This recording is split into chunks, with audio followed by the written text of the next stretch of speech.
النداء الأخير. يرجى من السادة المسافرين على متن العربية للطيران الرحلة رقم 463 والمتجهة إلى دلهي 3 departing to دلهي. are kindly requested to proceed now to gate number 22. يرجى من السادة المسافرين على متن العربية للطيران الرحلة رقم 463 والمتجهة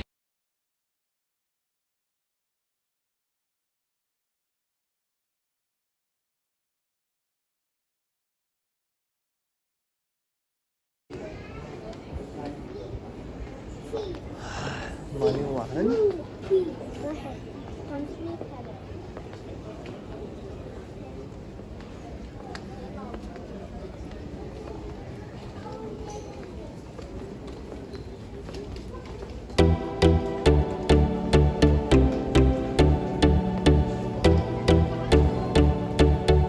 departing to كراتشي.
asxaabta waan soo furo diyarada gudahan ku jiraa laakiin nasiib xumo meeshaan fadhiyo daaqad ma laha daaqad la-aan waaye I will going to use insha Allah waxaan isku dayaa daaqadaas kale inaan isticmaalo haddii possible tahay wax ka duubi karo marka insha Allah nasiib xumaasay ku dhacday iyo dulqaata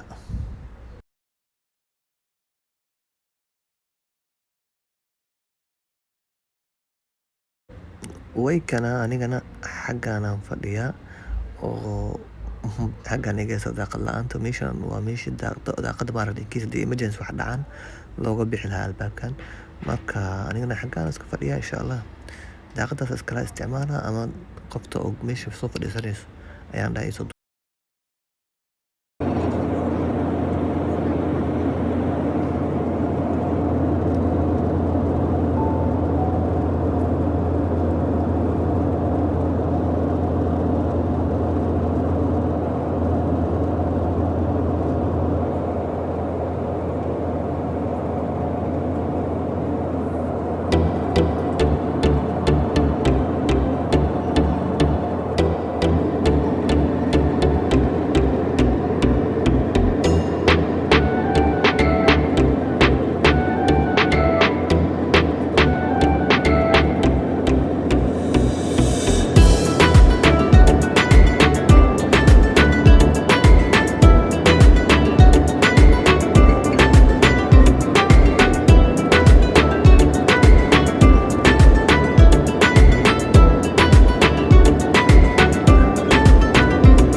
imisaan ku lahaa.